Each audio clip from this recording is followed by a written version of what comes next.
کی نافرمانی ہوئی ہے۔ اللہ کرے مجھے اور آپ کو اس کا یقین آ گیا، اور ہمارا بھی نظریہ یہ بنے کہ یہ مسئلہ اٹکتا کہاں سے ہے۔ اگر اللہ سے معاملہ صحیح ہو جاوے تو سب ٹھیک ہو جاتا ہے۔ آج شکایت تو سب کرتے ہیں، بچے نہیں مانتے، لوگ نہیں مانتے، نوکر نہیں مانتے، پڑوسی کے ساتھ تن بن، اور کوئی نہ کوئی مسائل کھڑے ہیں۔ لیکن اس کا مسئلے کا حل کیا ہے؟ کہ مسئلے کا حل یہی ہے کہ اپنا معاملہ اپنے رب سے ٹھیک کر لیں۔ ایک بزرگ سواری پر سوار ہو کے جا رہے ہیں اور سواری بے قابو ہو گئی، تو فوراً اترے اور صلاۃ التوبہ پڑھی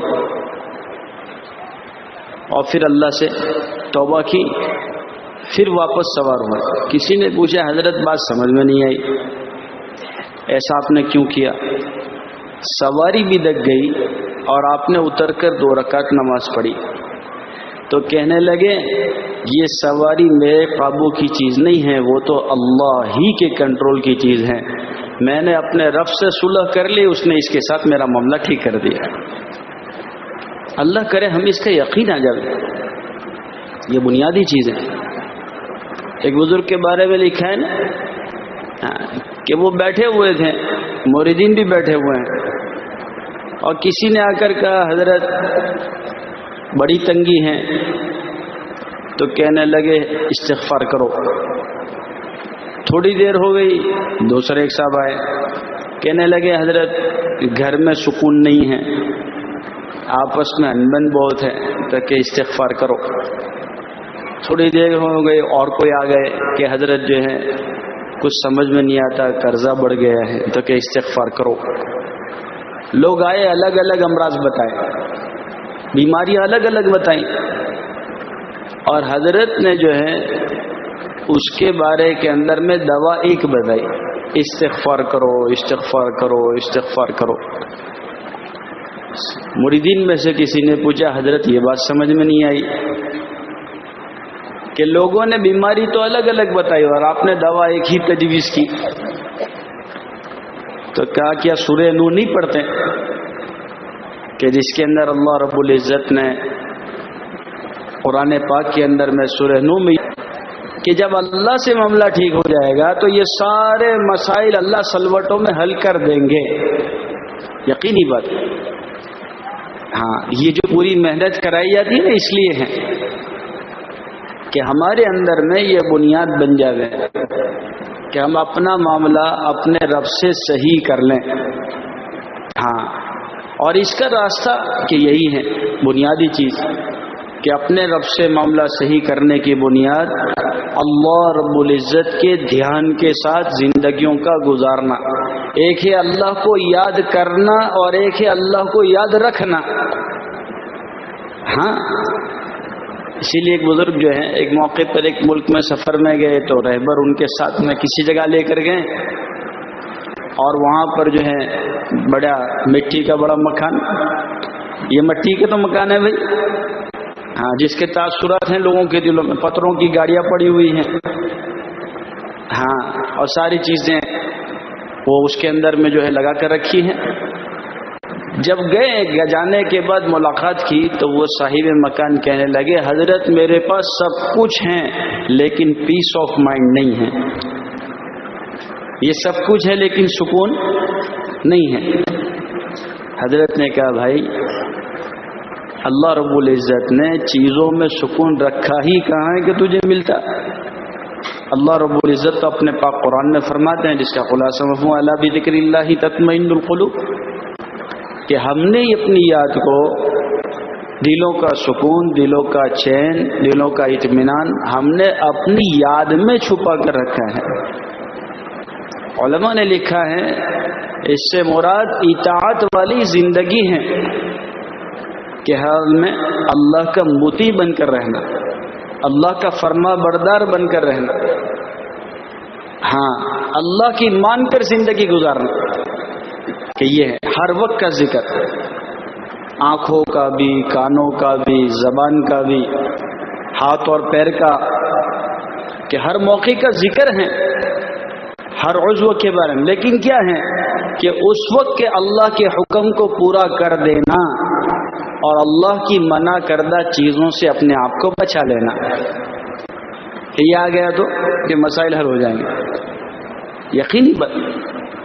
ہاں کہ اس سے کیا ہوگا کہ سارے مسئلے حل ہو جائیں گے کہ ہر وقت آدمی ذاکرین میں شمار ہوگا جو اطاعت والی زندگی کرنے کے کاموں میں اپنے آپ کو لگاویں اور نہ کرنے کے کاموں سے اپنے آپ کو بچاویں. ہاں تو جب واپس نکلے نا تو وہ ساری بات کہی تو وہ کہنے لگا رہبر صاحب آپ کو معلوم ہے یہ کون تھا کہ بلیونر تھا. کیا کہنے لگے؟ بلیونر تھا. تو حضرت نے کہا بھائی یہ بلیونر تھا یا فلیونر تھا تو نے سنا نہیں اس نے کیا کہا کہ میرے پاس تو پیس آف مائنڈ نہیں ہے, سکون نہیں ہے. آج سچ بتاؤ سب پریشان ہیں نہیں؟ عامتاً یہ حال ہے کہ سب کچھ ہے لیکن پہلے کے مقابلے میں اسباب زیادہ, چیزیں زیادہ, نقشے زیادہ, سب کچھ ہیں لیکن اندر کا سکون نہیں ہے. اس کے لیے پریشان ہے. تو اس کی کیا بنیاد ہے کہ جسم جو ہے نا وہ مٹی سے بنا ہے. جسم جو ہے وہ تو مٹی سے بنا ہے اور اس کا خوراک, اس کی غذا بھی مٹی سے ہے. ہاں کہ اس کی غذا مٹی سے ہے کہ ساری سبزیاں, سارے فروٹس, ساری چیزیں وہ مٹی سے ہیں کہ اس کے جسم کی ہر چیز کے اعتبار سے. لیکن روح جو ہے وہ اللہ رب العزت کا امر ہے. ہاں اور اس کے سکون کی چیز بھی اللہ کے امر کی بنیاد ہی پر میسر ہو سکتی ہے. اس رب سے رابطہ صحیح ہو جائے گا. جیسے ابھی حضرت مولانا نے فرمایا نا ایک رابطہ ہے, ایک ضابطہ ہے. سمجھ میں آ رہی؟ اللہ کرے ہمارا رابطہ اپنے رب سے صحیح ہو جاوے تو مسئلہ ٹھیک ہو جاوے. اندر کا شوق بنے, اندر کی بنیادیں بنے کہ بس میرا رب میرا ہو جاوے, میں اپنے رب سے اپنا معاملہ صحیح کروں. ہاں میرے رب سے میرا تعلق صحیح ہو جاوے کہ اس کے بارے میں فکر مند رہنا کہ سب کو منوانے کی فکر کرتے ہیں, اپنے رب کو منوانے کی فکر نہیں کرتے کہ رب مان گیا کہ سب مان جائیں گے.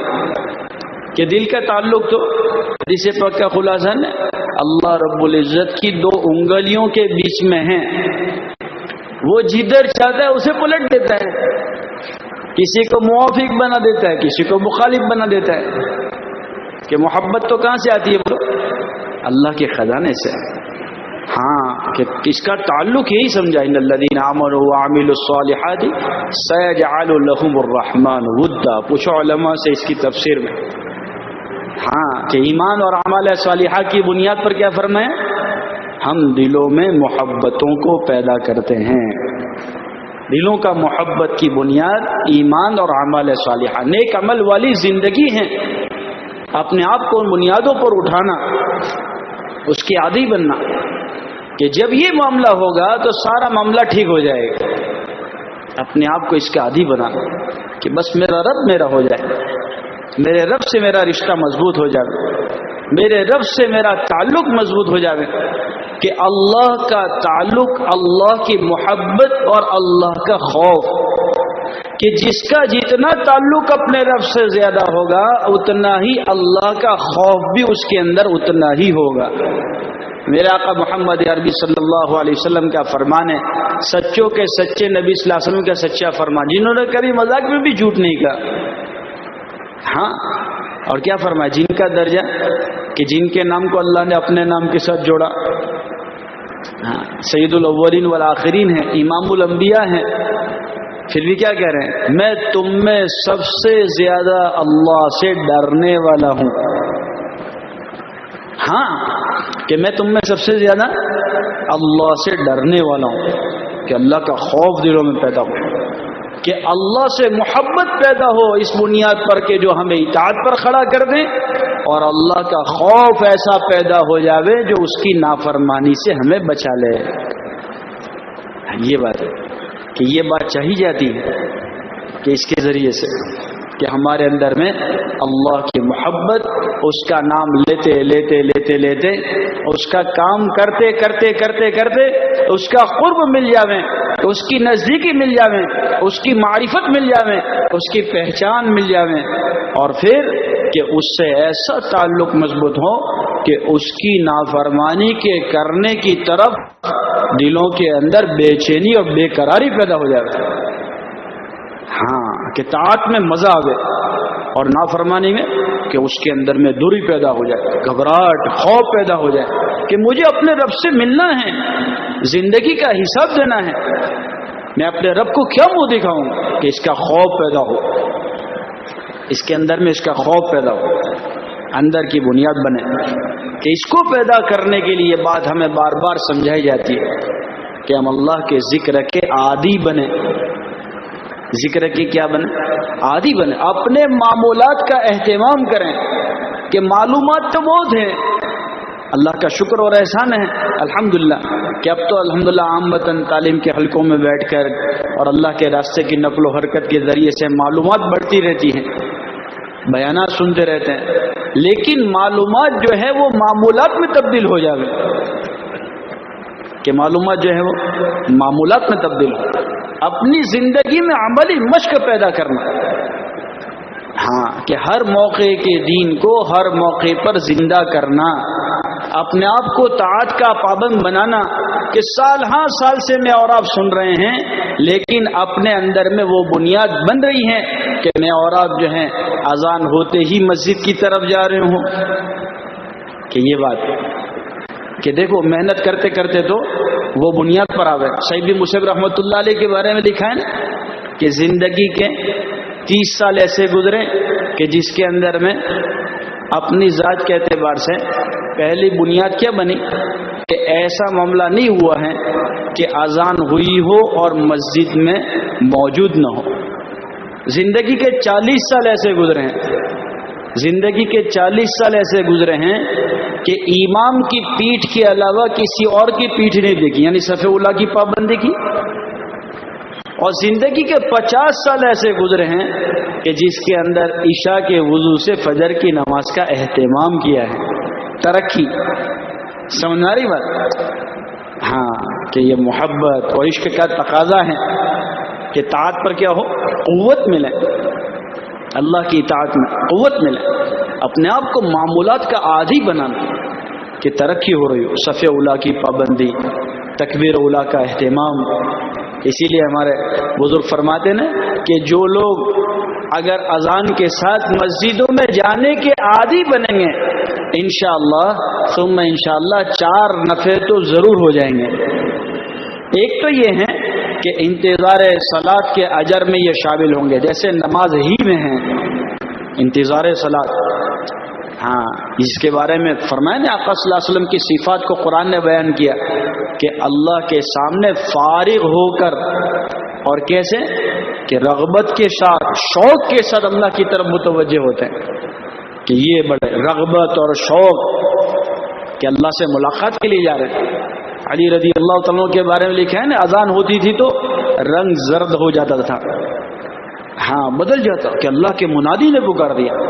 آقا صلی اللہ علیہ وسلم کے بارے میں اما عائشہ یہی فرما رہی ہیں کہ ہمارے ساتھ ایسے گھل مل جاتے تھے جیسے چھوڑ کے جائیں گے ہی نہیں، لیکن اللہ کا منادی پکار لیتا ایسے ہو جاتے جیسے پہچانتے ہی نہیں، کہ اللہ کا بھی حق، اللہ کے بندوں کا بھی حق، پابند بنانا اپنے آپ کو کہ ترقی ہو، کہ کیا ہوگا کہ انتظار صلاۃ کے اجر میں شامل ہوں گے، اور دوسرا نفع یہ ہوگا کہ انشاءاللہ کبھی ان کی سنتیں فوت نہیں ہوگی۔ اللہ ہمیں معاف فرماوے، آج الٹا معاملہ ہو گیا ہے نا کہ سنت کو سنت سمجھ کر چھوڑ دیتے ہیں، ہاں سنت تو ہے، اور صحابہ رضی اللہ تعالیٰ مجمعین کی صفت کیا تھی، سنت کو سنت سمجھ کے ہی کرتے تھے کہ یہ تو میرے آقا کا عمل ہے۔